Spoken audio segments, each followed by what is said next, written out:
Salut à tous, bienvenue. Si vous nous rejoignez, je vous présente mon invité du jour, Ayalon Vanish. Bonjour. Bonjour. Alors pour ceux qui ne vous connaissent pas, vous êtes directeur général de EDF Énergie Nouvelle en Israël. C'est important de faire le distinguo.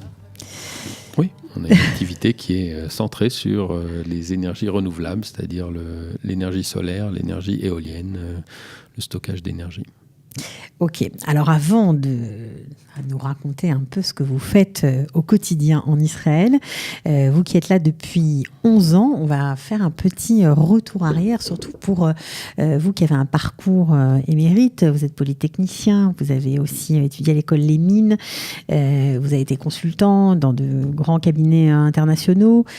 Vous n'étiez pas du tout porté, n'était pas du tout prévu pour vous que vous travailleriez en Israël pour EDF. Qu'est-ce qui vous a d'abord et avant tout motivé pour venir en Israël? Parce qu'après tout, votre carrière était tracée, votre route était faite, vous étiez très bien installé en France. Oui, c'est vrai. On était très bien. On n'a pas eu à se plaindre. Neuilly, vie de famille réglée. Et une belle communauté à Neuilly. On était bien installés. Mon épouse et moi avions nos carrières qui marchaient bien. Nos trois filles avaient déjà commencé à se signaler comme particulièrement à l'aise à l'école. Elles allaient suivre le même parcours que papa. Elles allaient suivre le même parcours. Mais on avait aussi toujours eu en tête Israël. On a toujours aimé Israël. C'est une tradition familiale. On a toujours voyagé en Israël, organisé des conférences sur Israël, organisé des visites, des voyages de groupe d'étudiants en Israël, par exemple. Quand vous étiez étudiant ? Quand on était étudiant. Okay. On avait toujours pensé ensemble qu'on ferait sans doute une année sabbatique, un passage en Israël à un moment dans notre carrière. C'était même peut-être avant d'avoir des enfants, parce qu'une fois qu'on aurait des enfants, il faudrait qu'ils fassent des grandes écoles en France. Mais on avait toujours imaginé que ça se produirait comme ça. Et puis c'est l'inverse qui s'est fait. C'est parce qu'on a eu des enfants qu'on s'est dit qu'il fallait qu'on vienne en Israël. Et c'était pas une année sabbatique parce qu'on s'est dit que finalement le monde du travail en Israël pouvait nous offrir des carrières comparables. À quel moment vous vous êtes dit, parce qu'on s'est pas toujours dit ça quand on parlait d'Israël, à quel moment vous avez senti qu'il y avait peut-être un basculement, des opportunités pour vous au niveau professionnel ? C'était assez clair dans les années fin des années 90 avec les débuts 2000. On a vu la bulle Internet a quand même fait déjà ressortir des choses en Israël. Il y a déjà on a vu aussi des entreprises s'enrichir et commencer à se développer à l'international. Moi, j'avais eu l'occasion de voyager par mon travail de consultant. Je circulais pas mal. Vous étiez consultant en stratégie, hein ? Oui, je circulais pas mal en Europe. J'avais fait quelques missions où j'avais aidé ponctuellement le bureau de notre cabinet de conseil qui était déjà installé en Israël. Et j'avais eu l'occasion de voir ce que je ne voyais pas en tant que touriste. En tant que touriste, je voyais la famille l'été et un monde beaucoup plus détendu. Et là, j'ai vu des vrais professionnels. Donc ça a effacé et même inversé, je dirais, l'écart entre la France et Israël en termes d'opportunités professionnelles. Mm-hmm. Je travaillais aussi dans le domaine des technologies. J'étais avant au ministère de la Recherche et de la Technologie. Je m'occupais de financement de l'innovation. Israël, forcément, ça faisait rêver. J'avais fait venir une délégation des organismes de recherche et des universités françaises, une trentaine de personnes. On avait en 1999 déjà visité les incubateurs, les fonds d'amorçage israéliens, les dispositifs d'incitation à l'innovation, et on en avait répliqué une partie en France. C'était déjà dans ce domaine un exemple au niveau international qui était reconnu. Donc voilà, j'ai senti qu'il y avait des opportunités, en particulier dans mes domaines, Et l'autre élément déclencheur, c'était de voir les enfants grandir. Notre fille aînée allait passer en 5e ou en 4e en France. On voyait le baccalauréat approcher. Si on n'avait pas fait... Alors, pourtant, vous avez suivi le même parcours. C'est quoi? C'est parce que la France avait changé, que le climat avait changé, parce qu'il était plus difficile d'être un pratiquant tout en étant dans les écoles de la République? Oui, je crois que c'est clair. On avait, nous, mon épouse et moi, on a tous les deux suivi des parcours républicains, laïques, et on avait notre vie religieuse à la maison, en famille, donc à la vie privée intime est à la maison, et en dehors, on pouvait... Voilà. Rien ne transparaissait, j'ai quoi. fait mon service militaire en mangeant des rations de combat cachères et en trouvant un restaurant universitaire par-ci. Enfin, on s'est débrouillé et c'était jamais un sujet. C'était jamais une difficulté. Et on a senti que ça se crispait. On a senti que sur le plan professionnel, les repas d'affaires, l'absence au repas d'affaires devenait plus compliqué. Le fait de ne pas goûter au vin faisait poser des questions. Puis ensuite, il y a eu des remarques bizarres sur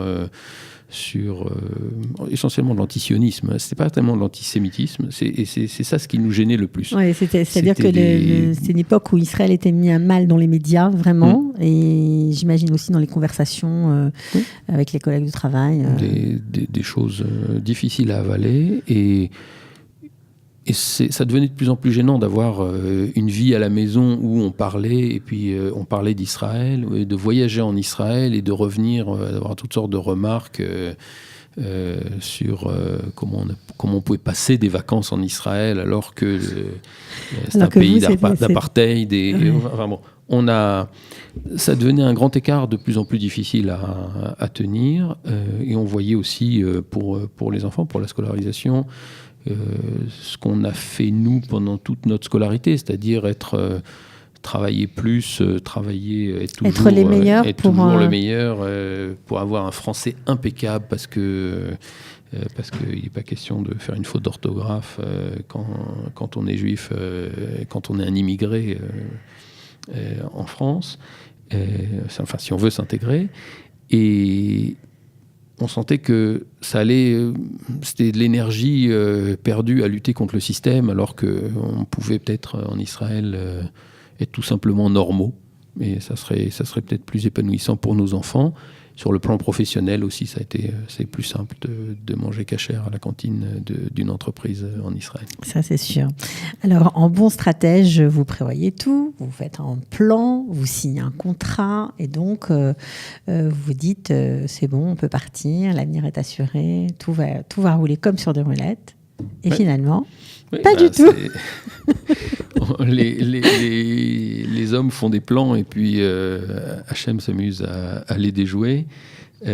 Oui, on a fait ce que j'imagine tous les Français candidats à l'IA posent comme condition, c'est-à-dire qu'on a fait le pas que quand on a eu l'impression qu'on aurait donc signer un contrat de travail déjà pour le coup. Oui, un contrat de travail. En tout cas, l'idée c'était que je continuerais dans le même cabinet de conseil, mais en Israël. Mon container de meubles, était parti déjà. Payé par ce cabinet de conseil. Ça devait faire partie d'un transfert. Je devais être transféré du bureau de Paris au bureau de Tel Aviv. Et puis, entre le moment où le container est parti et le moment où nous, on est parti, les plans ont changé parce que c'était compliqué. On ne savait pas comment j'allais m'intégrer en Israël. Les Israéliens ne savaient pas trop non plus comment récupérer un Français. Donc, on a changé de plan et je suis arrivé libre en Israël. Donc ça m'a permis de faire l'Ulpan, et je crois qu'il y a beaucoup d'enseignements là-dedans pour nous et pour vous avez eu j'imagine des indemnités qui vous ont permis aussi de voir un peu venir. De toute façon, c'est un point important. Oui, il faut venir avec des économies, et parce qu'il faut redémarrer une vie. J'avais presque 40 ans. Enfin, il faut quand même avoir un filet de sécurité. Et puis deuxièmement, l'enseignement, c'est qu'il vaut mieux ne pas planifier, pas trop planifier, et deuxièmement que finalement, heureusement que j'ai pas embrayé directement en arrivant. Et c'est le conseil que je donne depuis à tous les candidats à l'IA. Prendre le temps d'arriver. Il faut prendre le temps d'arriver. Il y a beaucoup de choses à faire. Il faut prendre le temps d'aller faire l'Ulpan. C'est ce que j'ai fait avec mon épouse. On allait tous les matins à l'Ulpan pendant plusieurs mois, 5 jours par semaine, 5 heures tous les matins. On faisait les devoirs ensemble une fois que les enfants étaient couchés. Et c'était une très belle période de notre vie. Ça nous a permis de découvrir beaucoup de choses, découvrir beaucoup de gens qui sont devenus nos amis depuis, découvrir la langue. Moi, je parlais plus ou moins hébreu, je pensais parler hébreu. Ça a permis de remettre les pendules à l'heure. Toutes les pendules à l'heure, les structures de verbes, etc., dans la bonne case. Et puis finalement, le cabinet de conseil israélien m'a rappelé pour me demander de venir les accompagner. Pour vous laisser le temps de faire l'Ulpan, en fait. Voilà, ils ont été sympas. Ça nous a permis de faire l'Ulpan. Ça s'est très bien passé ensuite. Et c'est ce que je recommande maintenant à tout le monde. C'est-à-dire que c'est très important quand on veut venir, d'abandonner cette recherche qui a peu de chances d'aboutir, la recherche du job parfait. C'est ce qui fait retarder beaucoup de candidats à l'IA. C'est que c'est très difficile à trouver à distance. Le temps, une fois qu'on a trouvé, c'est ce qui s'est produit aussi pour d'autres amis. Ils avaient trouvé quelques mois avant de faire leur ALIA, mais le temps de faire la ALIA, le job avait disparu. Parce que tout va très vite, en fait. Il y a aussi une notion, quand on n'est pas présent ici, dont on ne se rend pas vraiment compte, c'est que le temps, on a l'impression qu'il va plus vite qu'ailleurs. Oui, ça va très vite. Et je le vois dans ma vie professionnelle aujourd'hui. Je vois beaucoup je reçois naturellement beaucoup de CV de Français qui s'intéressent à Israël. Ils voient une entreprise française installée et ils voudraient savoir s'il n'y a pas des opportunités.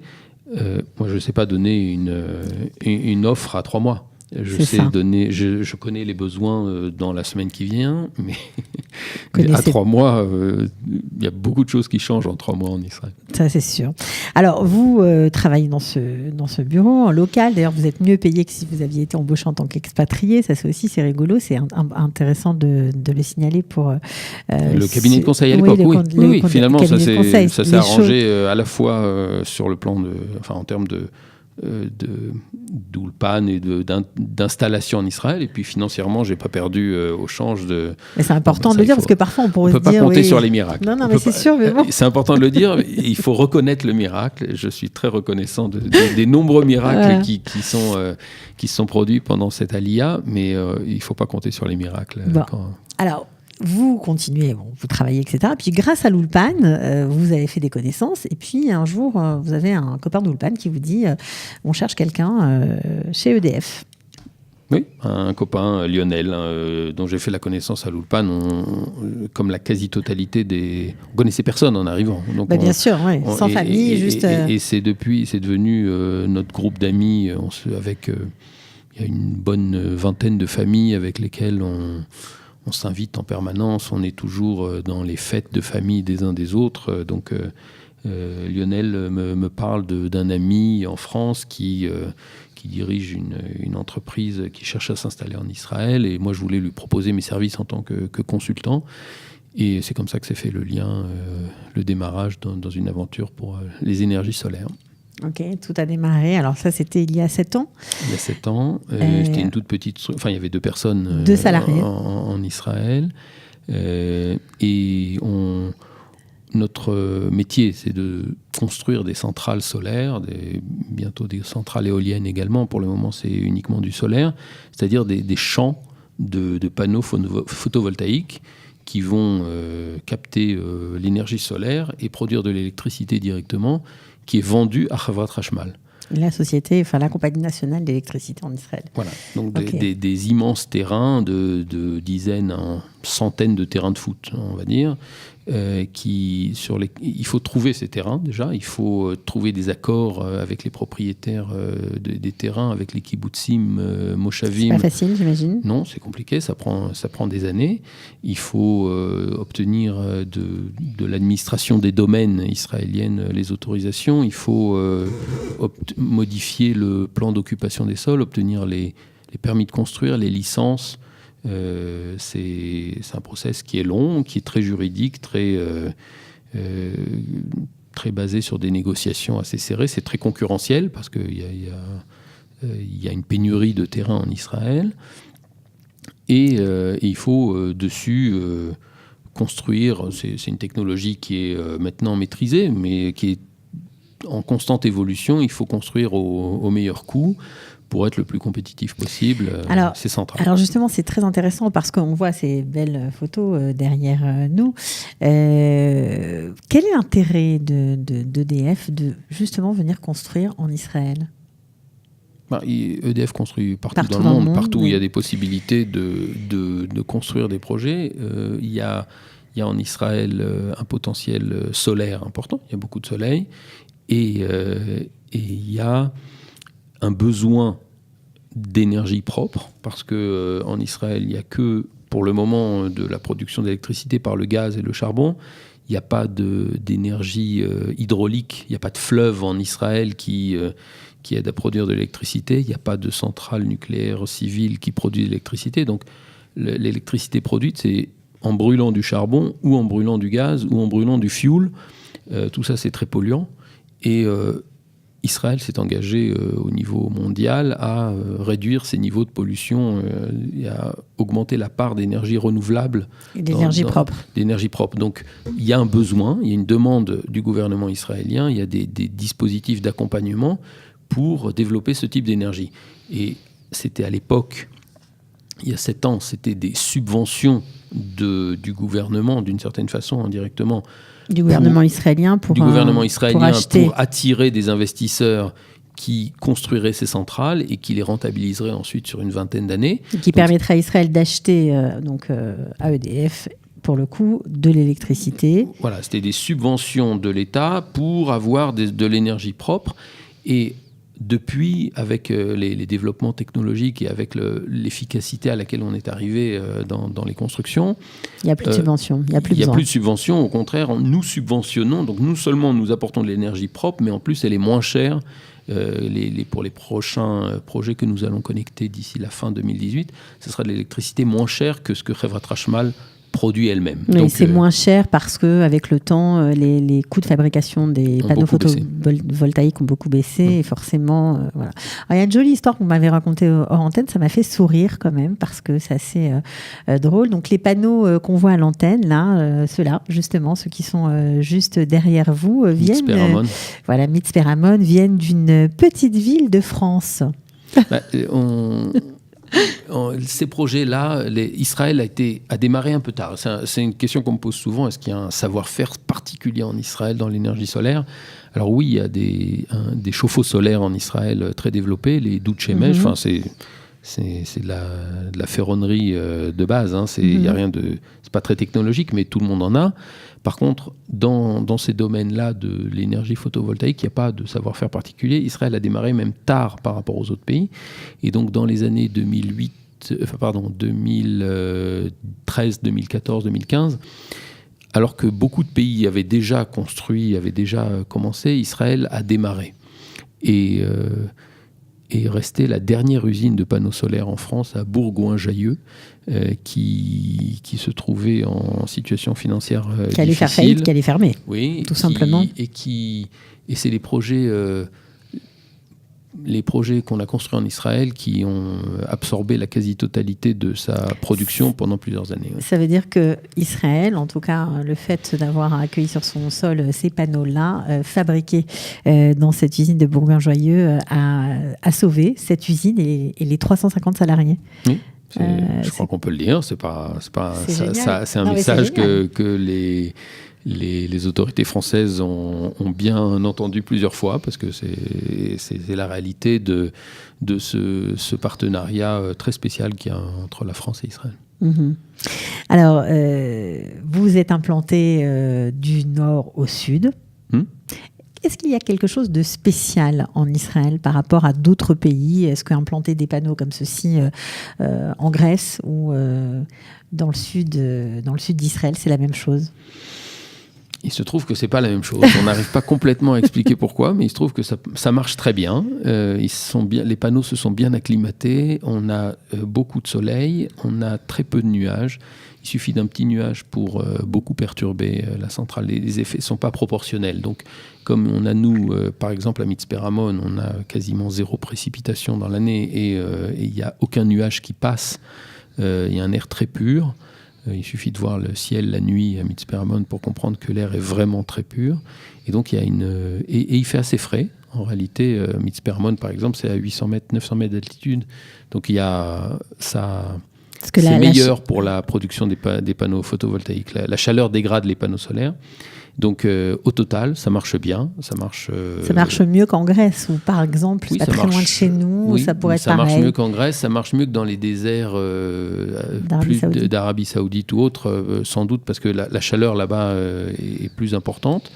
Donc, ça marche bien. Il y a des spécificités, parce qu'il ne pleut pas, mais quand il pleut, la pluie salit les panneaux. Donc il faut qu'on nettoie les panneaux solaires, ce qui n'est pas le cas dans le reste du monde, ou dans très peu d'endroits au monde on nettoie les panneaux solaires. Quoi d'autre Vous avez combien de stations aujourd'hui? Vous êtes responsable de combien de stations? On a 12 centrales comme celle que vous voyez là derrière moi. On en a 12 en exploitation, on en construit 5 de plus actuellement. Au cours de l'année 2018, on va doubler la taille de la société, avec les projets qui sont déjà en construction. Alors, doubler la taille de la société, ça veut dire aussi engager des gens en Israël? Ou pas forcément? On recrute, on ne double pas les effectifs pour doubler la taille, mais on recrute, oui, on continue à recruter. Quels sont les genres de profils qui sont... On recrute c'est 100% local, on n'a pas d'expatriés, on a un recrutement local à la fois d'ingénieurs, de techniciens, c'est très tourné vers l'électricité bien évidemment, de chefs de projet pour tout ce qui est construction et pour la maintenance et l'exploitation de ces centrales. Et puis on recrute des financiers, des avocats et pour toute la partie... Bilingue, évidemment. Non. D'accord. Israélien. Le français est un plus, mais c'est l'hébreu on travaille... C'est l'hébreu qui compte. En hébreu. Et je crois que c'est aussi un point important à expliquer. Il n'y a pas d'avenir au français en Israël sans vouloir... Le français en soi ne suffit pas, l'anglais non plus. Il faut parler hébreu pour s'intégrer dans le monde professionnel ici. Contrairement à ce qu'on peut penser que l'anglais est très usité ici, en fait, c'est pas vraiment le cas. L'anglais dans la high-tech, il y a des boîtes qui ne travaillent que pour leur mail, par écrit, qui ne travaillent qu'en anglais. Les boîtes qui sont les boîtes cotées ou les boîtes qui ont des investisseurs américains travaillent beaucoup en anglais, mais pour échanger avec un collègue à la cafétéria, il faut parler hébreu. Et pour lire un document important, c'est forcément en hébreu. Donc c'est important de préciser ce domaine-là, ce sujet-là, faire cette précision de la langue, voilà, la langue que vous avez appris méthodiquement, vous avez pris le temps de le faire. Alors vous nous parliez au début de l'émission de l'importance pour vous de venir en Israël pour l'avenir de votre famille, de vos enfants. Est-ce qu'ils se sont bien intégrés ? Oui, c'est le grand soulagement, la grande satisfaction de cet alia, c'est que on a très vite vu que la vie en Israël allait... Trois enfants. Voilà, on est venu avec 3 enfants qui étaient encore assez jeunes. 10 ans, 6 ans et 1 an. Voilà. Donc ça veut dire à 10 ans, ça commençait déjà à être...